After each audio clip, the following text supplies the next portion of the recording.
안녕하십니까. 거짓과 진실의 우종창 기자입니다. 오늘 이 시간에 저는 다른 어떤 이야기보다도 시청자 여러분 정말 고맙습니다 하는 말씀부터 제가 드리겠습니다.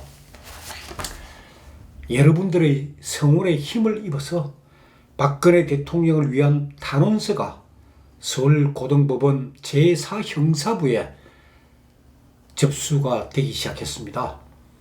제가 이 탄원서 보내기 운동을 제안한 방송을 내보낸 게 6월 18일 월요일 오전 6시입니다. 오전 6시에 제가 방송을 내보냈는데 바로 그 이튿날 6월 19일 화요일에 11통의 탄원서가 서울고법 제4형사부에 접수가 되었습니다. 제 방송을 보고 바로 탄원서를 쓰신 분들이 바로 보내니까 화요일날 저녁에 다 접수가 되고 이게 게시판에 접수된 사실이 기록이 됐습니다. 그리고 6월 20일 수요일에 17통, 그리고 6월 21일 목요일에 16통, 모두 54통의 탄원서 및 진정서가 법원에 접수가 되었습니다. 그리고 계속 많은 분들이 지금 탄원서를 보내고 있는 것으로 제가 알고 있습니다. 이 탄원서 쓰는 일이라는 게 이게 쉬운 일이 아닙니다. 판사들의 마음을 감동시킨다는 게 아주 쉬운 일이 아닙니다. 그럼에도 참 시청자 여러분들께서 저희 그 제안에 참 이렇게 뜨겁게 호응할 줄 진짜 몰랐습니다. 시청자 여러분들께서도 대법원 사이트 나의 사건 검색 그게 들어가셔가지고 박근혜 대통령 사건 기록 2018의 연도입니다.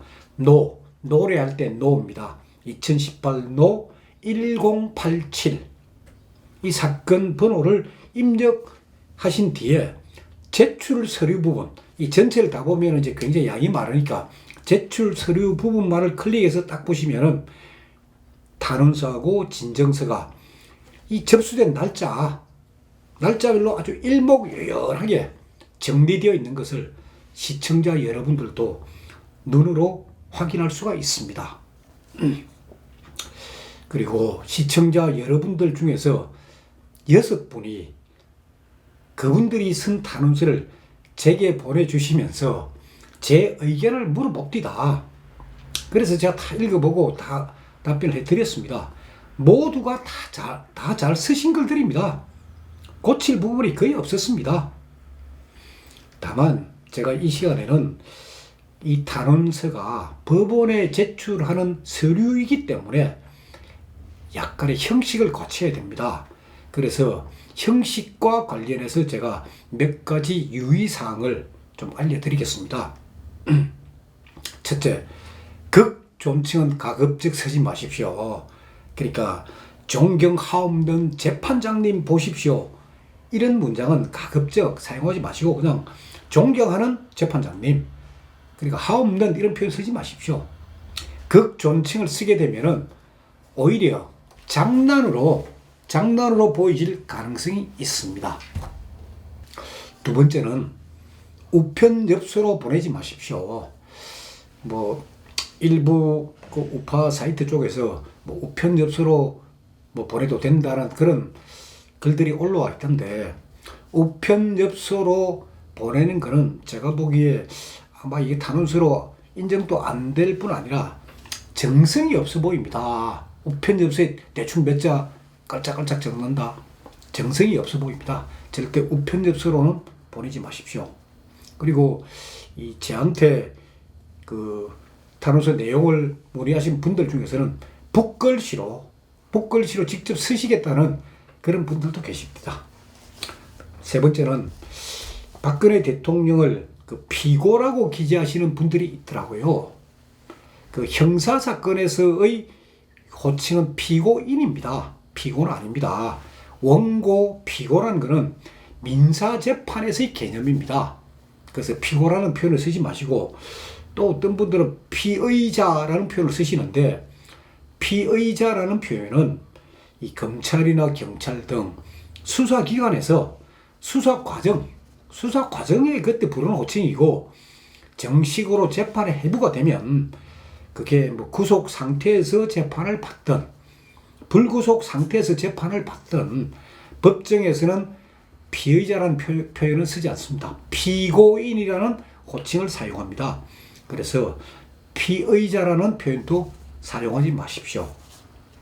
네 번째는 이 사건 번호, 그러니까 A4 용지가 있으면은 A4 용지 맨 왼쪽 위에 사건 번호를 조금 작은 글씨로 쓰고, 그 다음 부분에 탄원서라고 큰 제목 쓰시고, 그 밑에다가는 이제 존경하는 재판장님하고 쭉 내려가시면 됩니다.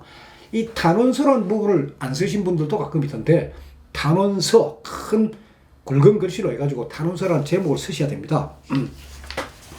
그리고 다섯 번째 염두에 두실 사항은 이게 중요합니다. 첫 문장, 탄원서의 첫 문장은 가급적 짧게 쓰십시오. 가급적. 짧아야 우리 판사들께서 호기심에서라도 읽어봅니다. 제가 예를 한번 들어보겠습니다. 자, 탄원서, 존경하는 재판장님, 딱 하고 난 뒤 줄을 딱 바꿔가지고 바로 딱 쓰는 거예요. 하얀 목련을 아십니까? 이렇게 시작할 수도 있는 거예요. 아주 도발적인 질문. 그러니까 재판장이 딱 보니까 이 형사사건 판사들은 이 탄원서다, 진정서다, 반성문이다 하는 이런 서류들을 많이 봅니다. 많이 보는데 그 내용이 전부 다가 뭐 존경하옵는 재판장님 이러면서 저는 억울합니다. 판사님의 선처를 바랍니다. 너무나 내용이 아주 천편일률적입니다. 그래서 그런 건 뭐 대충 보다가 아이고 뭐 또 이런 거 있구나 하는 건데, 아니 첫 문장이 존경하는 재판장님 하얀 목련을 아십니까? 그럼 판사 깜짝 놀랄 거 아닙니까?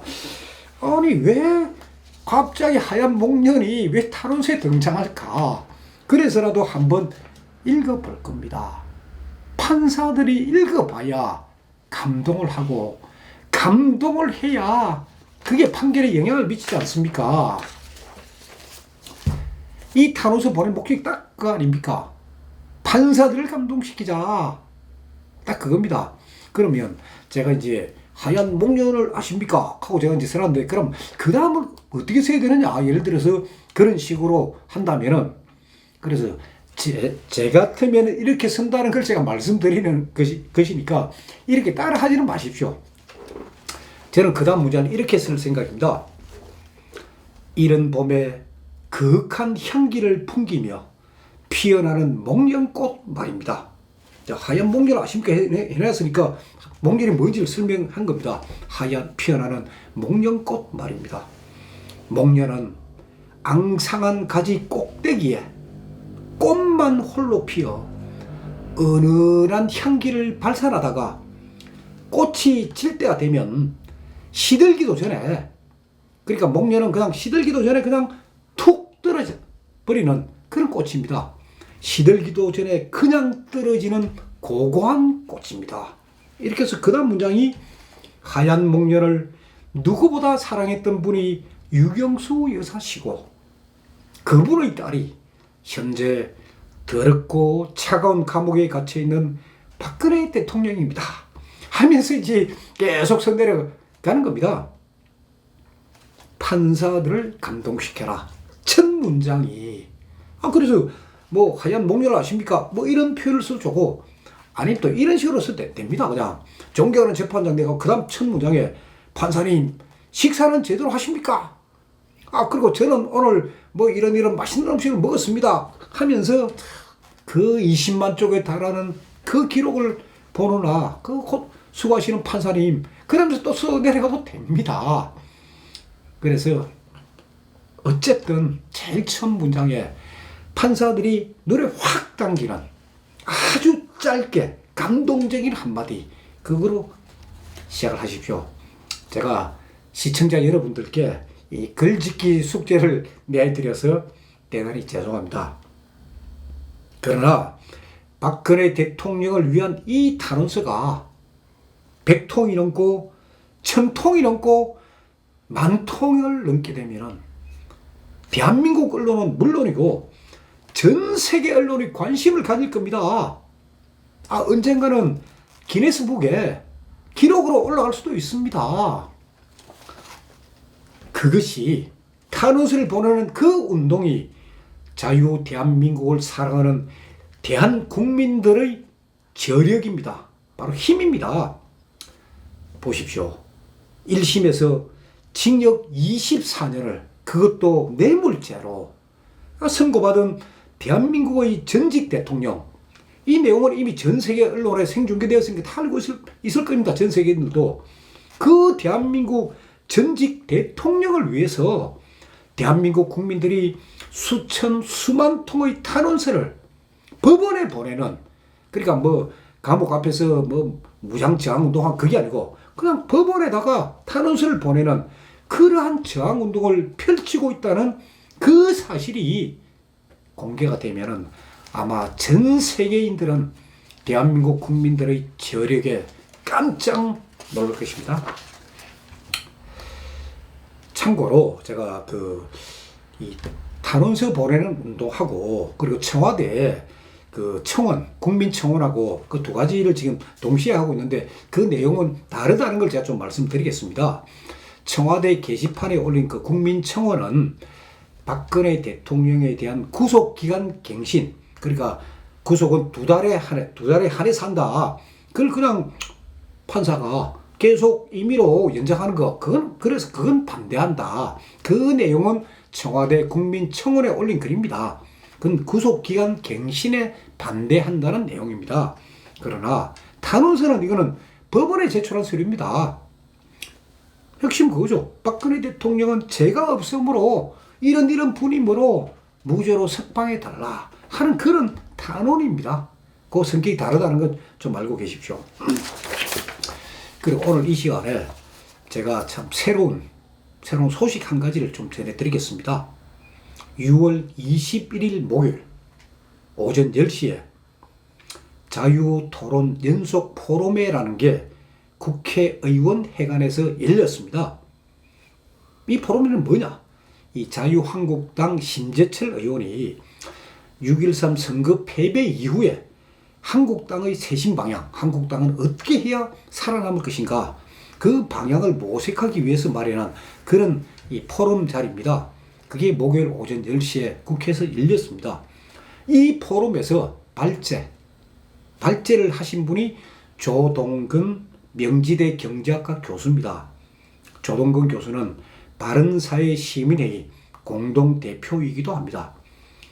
근데 이 조동근 교수의 발제에서 참 깜짝 놀랄 이 소식이 하나 나온 겁니다. 그걸 제가 오늘 말씀드리려고 하는 겁니다.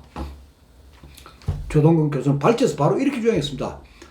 자유한국당은 탄핵의 방아쇠가 된 태블릿 PC의 진실을 밝혔어야 했는데 그렇게 하지 않았다. 정당과 군대, 군대는 기본적으로 전투 조직이다. 그런데 전투력을 상실한 군대는 백전백패다. 아니, 태블릿 PC 그 진실 그걸 밝혀야지. 그거 안 밝히고 아이고 뭐 태블릿 PC는 최순실이가 썼고 최순실이는 대통령 연설문을 하루 전에 받아보고 뭐 30군데나 벌겋게 수정했던 그런 JTBC 보도, 그거 잘못됐다, 그 진실 그게 아니다 하는 것에 투정을 했어야 되는데 자유한국당 그걸 그냥 받아들인 겁니다. 그게 잘못되었다는 사실을 조동근 교수가 지적을 한 겁니다. 조동근 교수는 그 세미나에서 포럼에서 이런 말도 하셨습니다. 이 자유한국당 임시지도부 좀 누구냐? 김성태 권한대행입니다. 김성태 권한대행의 한국당은 지금 뭐 국민들 분위기가 어떻다 하면서 지금 하는 이야기가 국정농단 세력이다, 적폐 세력이다, 수구 세력이다 하는 그런 일부 언론의 그 발표, 그런 내용, 그런 것들을 다 인정하고 반성하겠다고 했는데, 그러니까 자유한국당이 국정농단 세력이고 적폐 세력이고 수구 세력임을 인정하고 반성하겠다고 했는데, 그것은 민주당이 파놓은 프레임, 민주당이 파놓은 바로 그 덫입니다. 그 덫에 스스로 걸어 들어간 것이다. 한국당 스스로가 국정농단 세력이라는 걸 인정한다면은 한국당 재기 불가능하다. 인정하는 게 아니고 저항을 해라 이게요. 아니다 하는 거. 그러면서 조동근 교수는 이런 이야기도 했습니다. 지금 수술대 위에 올라야 할 환자, 수술대 위에 누워 있어야 할 환자는 보수의 가치가 아니다. 보수의 가치가 아니고 보수를 표방하며 무임승차를 해온 보수 정치인이다. 자, 2016년 10월부터 시작된 그 토요일마다 열린 태극기 집회에 한 번도 참석하지 않은 그런 자유한국당 의원들, 그런 소위 대한민국 우파 지도자라고 하는 사람들, 그 사람들 잘못이에요. 보수의 가치를 우리가 수술해야 할 게 아니고 그냥 입으로만 떠들고 행동으로 하지 않고 그냥 무임, 공짜로 탄 사람들. 그러면서 조동근 교수는 그러면 무임 성차원 보수 정치인 누구냐? 그럼 바로 한국당 현직 국회의원이고 바로 한국당을 좌지우지해온 당직자들이 아니냐? 이렇게 꼬집었습니다. 그래서 조 교수께서는 6.13 선거의 패배의 원인을 이렇게 분석을 했습니다. 보수라는 가치가 유권자들로부터 외면당한 게 아니다. 자유한국당 의원들이, 국회의원들이 싫어가지고, 인간적으로 싫었기 때문에 그래서 표를 안 찍어준 거다. 바로 그 점, 패배의 원인을 바로 거기서 찾아야 한다. 그러면서 아니 김성태 지금 대표 권한 되는 사람이 한국당은 좌클릭, 그러니까 너무 그동안 우로 갔으니까 좌쪽으로 왼쪽으로 좌파가 돼가지고 좌클릭을 통해 가지고 보수의 돌파구를 하려고 한다 하는 그런 김성태 권한대행, 그 주장은 치명적 오류다. 이렇게 다 지적을 했습니다. 한국당 심재철 의원이 마련한, 그것도 국회의원회관에서 마련한 이 포럼 자리에서 조동근 교수가 바로 이제부터라도 태블릿 PC의 진실을 밝혀야 되고, 국정농단 세력은 진짜 한국당이나 박근혜 대통령이나 이런 쪽이 아니고 바로 일부 언론, 그게 대다수죠. 언론가, 신문가, 방송가, 종편, 이들이다. 이들의 소위 가짜 뉴스, 악의적인 조작 기사다. 그거부터 바로 잡아야 된다. 그런 주장을 한 겁니다. 올바른 지적입니다. 그게. 물론 지금 때늦은 감은 있습니다. 하지만 한국당 내부에서 지금이라도 태블릿 PC의 진실을 밝히자. 이 목소리가 점점 커지고, 그리고 더 나아가서 대통령을 묻어버린 거짓의 산, 다시 말해 대국민 기만 사건의 진실을 좋다. 비록 늦었지만은 지금부터 밝혀보자 하는 그런 움직임이 일어나기를 저는 진심으로 바라고 있습니다.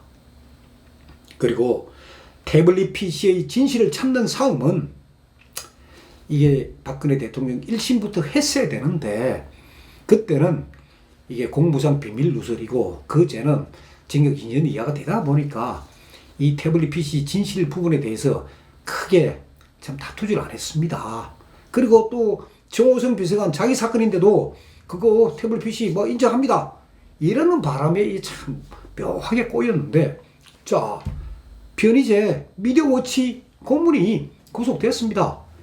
그 바람에 이 태블릿 PC의 진실을 찾는 싸움이 본격적으로 시작되는 겁니다.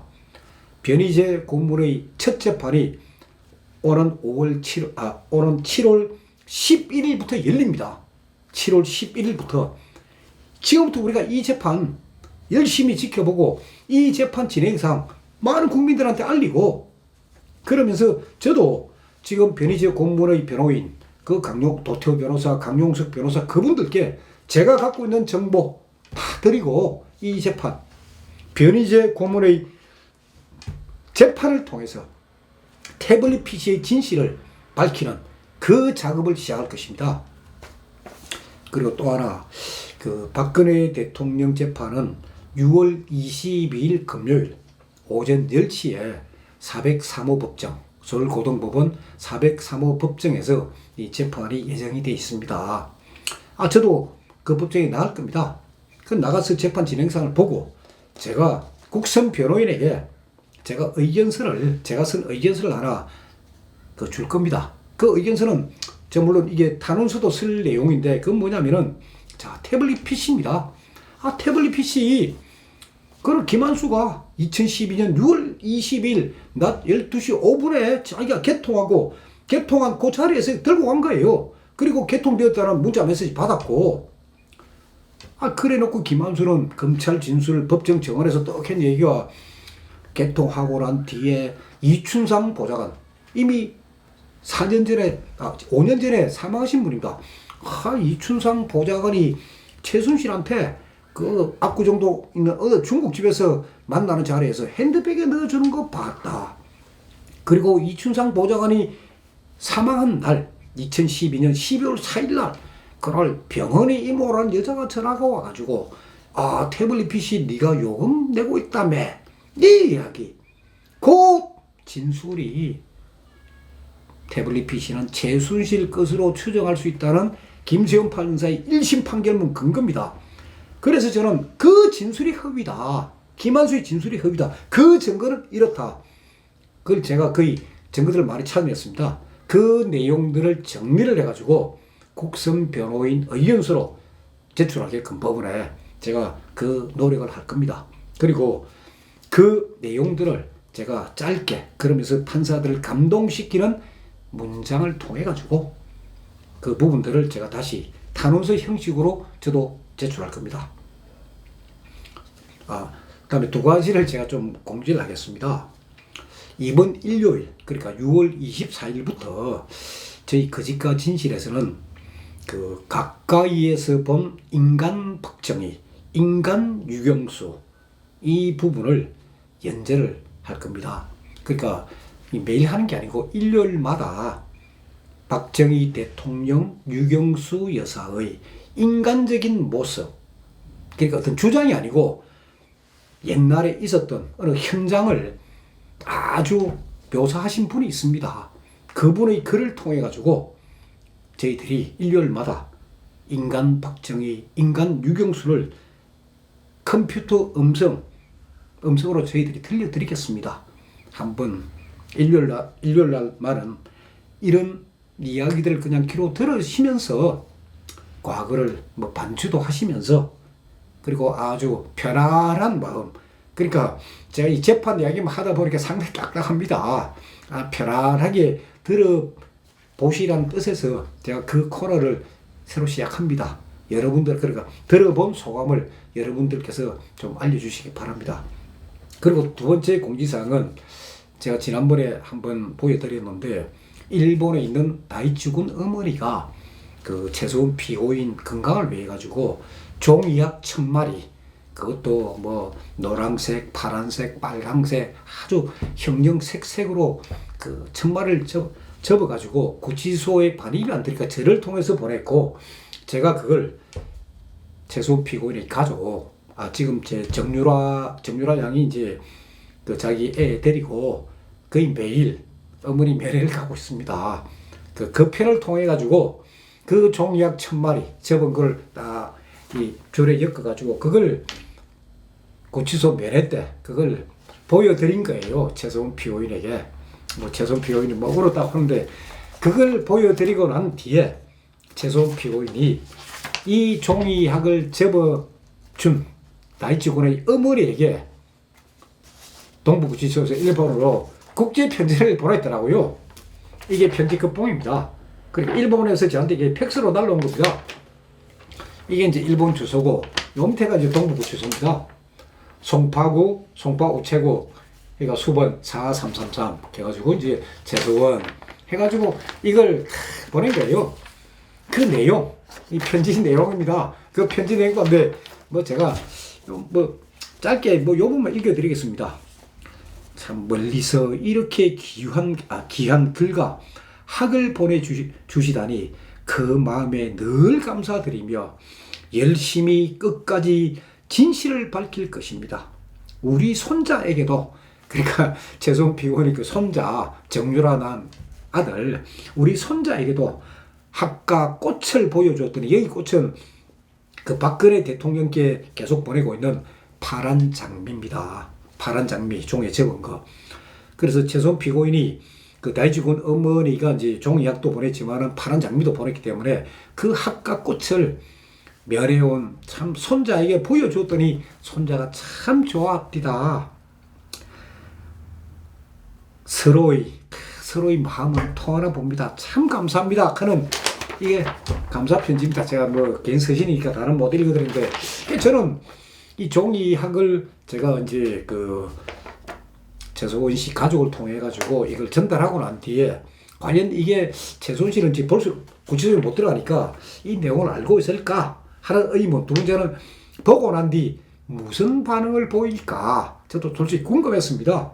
그런데 일본에서 이게 날라왔습니다. 역시 이 감사하는 마음, 고마워하는 마음, 그 마음을 가지고 있다는 그 사람은 그래도 좋은 사람이고 진실한 사람입니다. 감사합니다.